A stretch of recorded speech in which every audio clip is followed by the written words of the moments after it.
Seeing the crowds, he went up on a mountain, and when he sat down, his disciples came to him. Jesus is now going throughout Galilee in today's reading, and he's teaching in the synagogues, and he's proclaiming the gospel of the kingdom is at hand. He's healing diseases. He's healing every affliction. He's healing those with going through seizures, those who are oppressed by demons. Many are reaching out to touch Jesus. He has large crowds following him, thousands upon thousands, multiplied by the thousands. People who believe, people who are probably just curious. You probably have religious leaders. You probably have doubters in this crowd. But whatever it is, he has large crowds following him throughout the region of Galilee.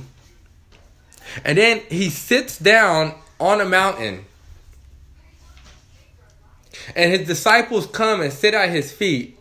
And he begins to open his mouth and he begins to teach. You got God sitting down and people coming to the mountain to him to hear him speak.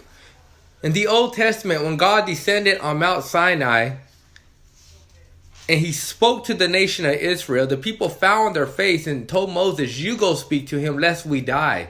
But now in the New Testament, you have God sitting on the mountain and the disciples and the crowd is sitting down and he begins to teach. You have God wrapped in flesh. That man can come before him, God, 100% God and 100% man. God wrapped in flesh, and he sits down on the mountain and he begins to teach. And as he opens his mouth, he starts teaching through the Beatitudes, knocking down all the teaching that the religious leaders has given. And I love what he starts off with. Blessed are the poor in spirit, for theirs is the kingdom of heaven. Imagine this whole world was going dark. The religious leaders were tricking God's people and putting burdens on God's people that they themselves were not willing to carry. There was oppression coming in from the Romans. There was a very heavy taxing being given to God's people through the Romans. And then the Jews were being forced to worship these Roman and Greek gods along with Yahweh, the very thing that God tells them not to do. And you have the poor that are hungry and the poor that are needy, and they're going to the religious leaders, and the religious leaders are turning them down. You have prostitutes and drunkards that are probably looking for help and coming to the religious leaders, and they're being turned down. But then you have this man with large crowds following him, walking throughout the region of Galilee, and he sits down on the mountain and he opens his mouth, and the very first thing that comes out of his mouth is, "Blessed are the poor in spirit, for theirs is the kingdom of heaven."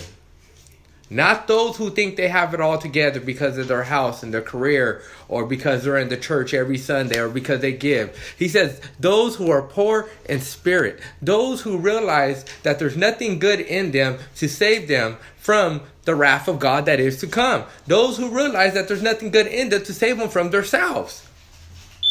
I don't know if that's you today, but I know that's me. I wake up and I feel inadequate for a lot of tasks, even being in the ministry. But then I look at this and I remember Jesus says, "Blessed are you because you're poor in spirit, and yours is the kingdom of heaven." Blessed are you today if you're poor in spirit, because Christ promises you the kingdom of heaven. It's the hope that we get. God wrapped in flesh to come down to sympathize with man, to understand our pains. And yet the hope gets even better. He dies and he's put in a grave.